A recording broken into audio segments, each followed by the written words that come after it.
ইসরায়েলের বিরুদ্ধে সুনির্দিষ্ট পদক্ষেপ ঘোষণার পর এবার একজোট হচ্ছে বিশ্বের 20টি দেশ। দক্ষিণ আমেরিকার দেশ কলম্বিয়ার রাজধানী বেগোটায় আগামী 15-16 জুলাই এই সম্মেলন আয়োজিত হতে যাচ্ছে।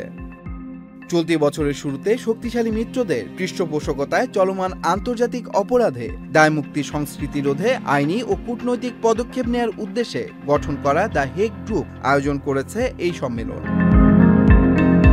চলতি বছর 31 July Bolivia, Colombia, Cuba, Honduras, Malaysia, Namibia, Senegal ও দক্ষিণ আফ্রিকা মিলে ইসরায়েলকে বিচারের মুখোমুখি করতে এই সংগঠনটি শুরু করা হয়। দক্ষিণ আফ্রিকার আন্তর্জাতিক সম্পর্ক ও সহযোগিতা বিষয়ক মন্ত্রী রোলান্ড লামোলা মিডল ইস্ট আইকে বলেন, জানুয়ারিতে দ্য হেগ গ্রুপ গঠিত হওয়ার বিষয়টি ছিল একটি বড় মোড় ঘোরানো ঘটনা। এটি বিশ্বব্যাপী বিশেষ সুবিধাভোগের সংস্কৃতি ও আন্তর্জাতিক আইনের প্রতি অবমাননার বিরুদ্ধে একটি দৃঢ় প্রতিক্রিয়া হিসেবে হাজির হয়েছে। ইসরায়েল আন্তর্জাতিক বিচার আদালতে একাধিক নির্দেশনা অমান্য করেছে। দেশটির প্রতি আইসিজে যেসব নির্দেশনা দিয়েছিল সেগুলোর মধ্যে গণহত্যা বন্ধ করা ছিল অন্যতম।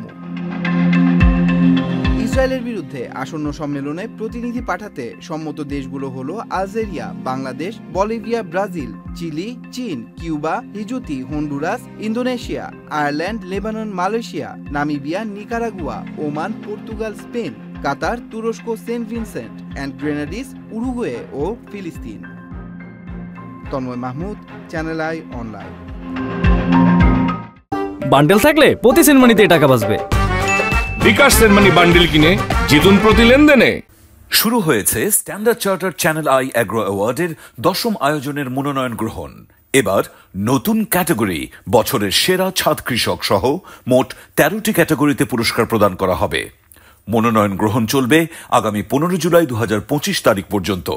বিস্তারিত জানতে ভিজিট করুন www.agroaward.com এবং ফোন করুন 018737000556 এই নম্বরে।